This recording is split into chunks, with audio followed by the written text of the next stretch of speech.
Before we jump into today's topic, I want to address something real quick because I've seen it pop up in the comments more than once. Some people genuinely think I'm not real, that this channel is just an AI-generated character doing everything automatically, which is funny, but also understandable. So let me clear it up. The clips you're seeing right now are just me at home, filming with a selfie camera, trying to show a bit more behind the scenes so it's obvious there's a real person here. No studio, no crazy setup, just me. Now, why do I sometimes look fake? Simple. I use effects, I use lighting, I use edits, I make myself look cleaner on camera. That's literally the point of video editing. But should that be a problem? I don't think so. You can also see my actual editing timeline, every cut, every layer, every adjustment. This stuff takes time, and I'm still learning. I didn't wake up knowing how to do this. And for the people saying, I disable likes and dislikes, they are on, they work fine. I already explained why I manage them the way I do in a comment before. So let me ask you, do you prefer likes visible or does it not really matter to you? All right, guys, we need to start here because Cece is back. Yes, Cece is back. The same Cece who got exposed for bullying Kingsman, lying about her involvement in getting him kicked from a $40,000 Marvel Rivals tournament, and then quietly deleting tweets once the backlash became impossible to ignore. And let's not sugarcoat this. 2 days ago it was, I'm reflecting, I'm learning, I'm taking a break. Now it's streams, reading chat, laughing things off, and acting like this is just another normal broadcast. If this is what taking a break looks like, then guys, I don't even know what staying online means anymore. Before anyone says she's just moving on, let's be real for a second. This isn't moving on, this is trying to outrun the consequences. Because when someone genuinely wants to reflect, they don't immediately return to the one platform where they can still run ads, farm subs, and control the narrative. And remember, this situation wasn't about a bad joke or a heat of the moment argument. Cece wasn't exposed for being awkward or misunderstood. She was exposed for being part of a chain of actions that directly cost someone a real opportunity to change their life. $40,000 is not pocket change. For Kingsman, that money mattered. At first, most people assumed this was just another esports misunderstanding. Teammates clash, egos collide, somebody gets labeled toxic, the internet argues for a few days and moves on. That's usually how these stories go. But this one didn't end that way. Because instead of letting the narrative settle, Kingsman decided to show exactly what was happening behind the scenes. And the moment he did that, everything changed. Instead of vague tweets or emotional clips, Kingsman dropped receipts, Discord messages, private conversations, timelines, screenshots, the kind of evidence that doesn't care about vibes or feelings, evidence that either stands up or completely collapses. And in this case, it stood up hard. Publicly, Cece was saying she had nothing to do with Kingsman's removal. She claimed it was chatters reporting him. She implied the tournament organizer acted independently. What happened with Kingsman getting kicked? Boston pulled me aside and was just like, a lot of people were coming to him, like chatters and stuff. We're showing him clips of him saying disrespectful things about the tournament, like us as a team, and like saying we were gonna lose and all that stuff, and like Boston was just not having it, and so he asked me, and I was just like, it's kind of just like, if you think so. But apparently he was like muting in while we were in Discord and saying like, oh yeah, we're gonna lose, and these guys, my team sucks, and then he was talking about like how some other tournament he's in was like way better, and I think Boston was just not taking that disrespect, and low-key like I didn't want that disrespect either. Like I didn't want someone on the team that was just constantly gonna like shit talk us to his chat. So I was just like, yeah, I'm fine with that. That story lasted right up until people saw what was happening privately. Because while Cece was publicly posting that she had nothing to do with Kingsman's removal, there was private coordination happening to build a case against him. That's not miscommunication, that's planning. That's the moment the entire narrative collapsed. This wasn't bad luck, this wasn't confusion, this wasn't an organizer misunderstanding context. Someone made a decision behind the scenes that Kingsman was expendable, and everything after that was about justifying it. And the irony is brutal. Kingsman wasn't dragging the team down, he wasn't throwing games, he wasn't screaming insults. He was doing the one thing a competitive tournament demands. He wanted to win. He pointed out 0 kill performances. He suggested switching characters when strategies clearly weren't working. He treated $40,000 like $40,000. That alone made him the villain. And while all of this was happening, Cece wasn't stepping back. She wasn't staying quiet. She was still active in comments, still framing the situation like Kingsman did it to himself, still talking about better players and better vibes. That phrase alone became a meme because of how tone deaf it was. Then came the apology phase, long threads, carefully worded statements, accountability language, except actions didn't match words. Because almost immediately after those apologies, tweets started disappearing. Not random tweets, specific ones. Tweets that suddenly didn't fit the image she was trying to present now that sponsors and brands were watching. Tweets about hating men, tweets about men not being able to take no for an answer, tweets that had been sitting on her account for years without any issue.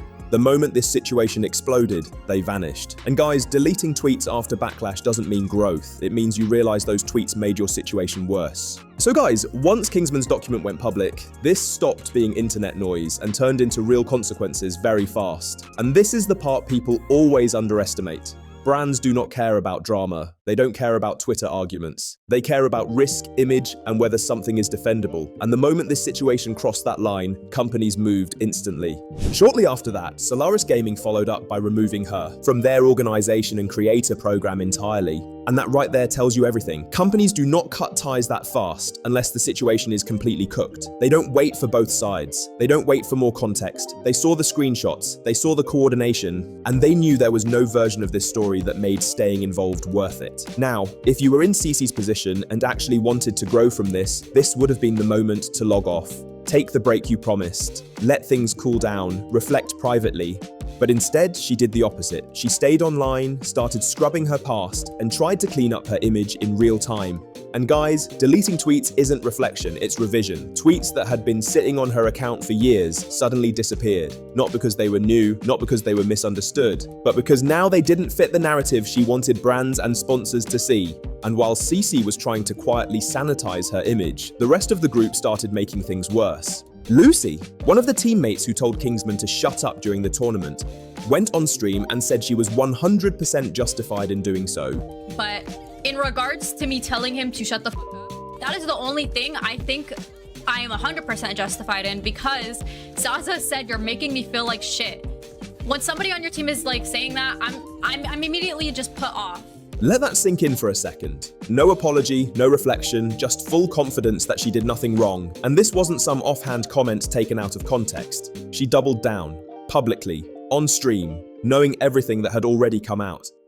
When I said support Kingsman like it's supporting Israel, it was like I was saying the thing of like support, not specifically you supporting Kingsman is supporting Israel. It was the statement of support Kingsman or support Zaza. Like it's just I thought saying like supporting this is just like, I thought it was ridiculous. And later, when Lucy tried to apologize privately, it wasn't really an apology. It came with qualifiers. I'm sorry, but you also did things wrong. That's not accountability. That's deflection with a soft tone. And this is where people started noticing a pattern, not just with Lucy, not just with Cece, but with how this entire group handles conflict. Public confidence until backlash hits. Private pressure to stay quiet. Apologies only when exposure becomes unavoidable. And it didn't stop there. Lucy went live again, this time in sub-only mode, with a title that felt like a joke but also incredibly manipulative. I need this. Framed like a meme, sure, but also perfectly timed to farm subs while the drama was peaking. Guys, if that doesn't tell you how seriously this was being taken behind the scenes, I don't know what does. She even shared private DMs with Kingsman on stream, framing herself as concerned while simultaneously questioning why he went public in the first place. And that's always the tell. When someone does something wrong, they don't ask, why did this happen? They ask, why did you expose it? Because in their mind, the problem isn't the behavior, it's the visibility. Also, there's other things about Bassem out there that, hey, if you want to look into it, look into it. But there's other shit on Bassem out there. And Bassem, if you're in here, bro, you are the biggest sellout of all time. You kick Kingsman out, and then you don't even properly clear shit up. And you scream and shout for the Kingsman fans to all just be on your side because you switch sides because you don't want hate, you don't want heat, which is fine. But it's just, who the f wants hate? Who the f wants fucking heat? Explain to me one person who wants hate. Tell me that for 1 second. But you know how you avoid that? You take accountability for your actions. Oh my god, dude. When you figure out somebody's wrong, you take accountability. That's it. That's it. And there's a hate. There's some shit. Bro, dude, what the f kind of person did everybody think I am? I made a wrong decision as a tournament host, but what the people think I am? Just some secret racist, just some absolute misogynistic pig? Like, what do people think I am? Like, what does she think I am? You know, I've never played with her. I've never duo-queued with her. And let's be very clear here, if the roles were reversed, if Kingsman had told any of them to shut up on stream in a $40,000 tournament, there would be zero debate. He would have been cooked instantly. No benefit of the doubt, no qualifiers, no both sides. But when it goes the other way, suddenly it's justified, suddenly it's context, suddenly it's vibes. And while all of this was happening, Kingsman stayed quiet. He didn't spam streams, he didn't harass anyone, he let the evidence speak, and the evidence did exactly what it needed to do. Because once the spotlight turned on, more cracks started showing. People began revisiting old interactions, old patterns, old behavior that had never been challenged because nobody wanted to risk their place in the community. And that's when it became obvious this wasn't just about one tournament. This was about power, who gets protected, who gets silenced, and who gets labeled a problem for not playing along. And we're still not done. So guys, this is the point where the story stops being about one tournament and starts becoming about a pattern. Because once Kingsman's situation was fully out in the open, something interesting happened. Other creators started realizing they weren't alone, and more importantly, that staying quiet might have been protecting the wrong people. That's when a smaller creator named Anti-Grow stepped forward, and this completely changed the scope of everything.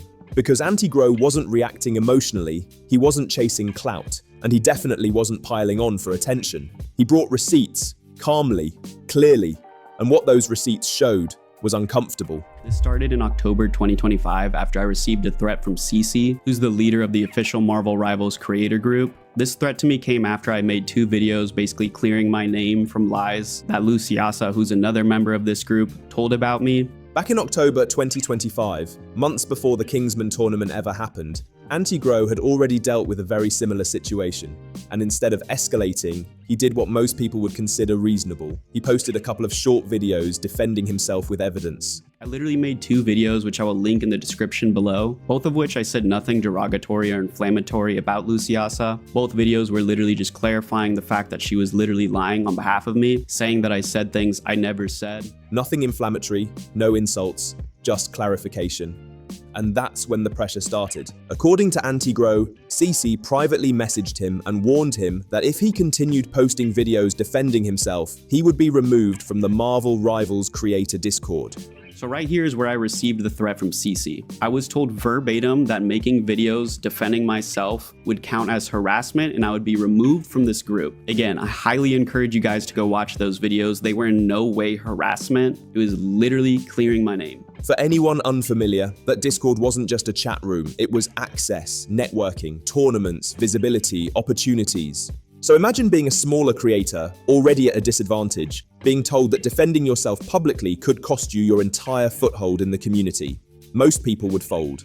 And that's exactly what Anti-Grow did. He sat on those screenshots for 4 months. 4 months of missed collaborations. 4 months of staying quiet while knowing the truth. 4 months of watching the same people continue to position themselves as leaders and victims at the same time. I have actually chosen to remain silent on these issues for about 4 months now. I've gone as far as not associated with most people from this group, and I've chosen to remove myself from certain events such as this tournament that are objectively big opportunities for streamers, specifically because I want to avoid drama. And here's the important part. Lucy later accused Anti-Grow of making those defense videos for money. Then she ghosted him completely. No apology, no correction, just silence.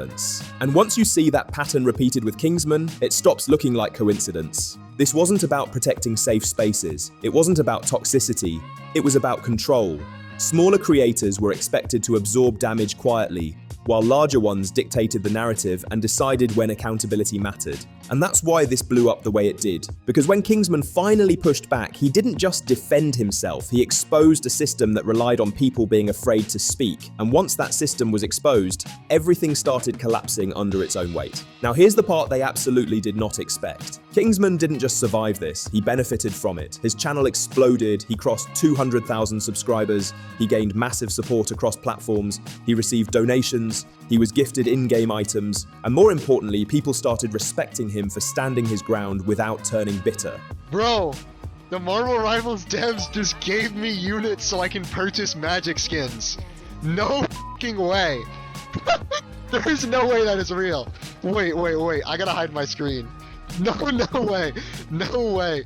What? Wait. By the way, this is the guy who emailed me because he asked me. Yeah.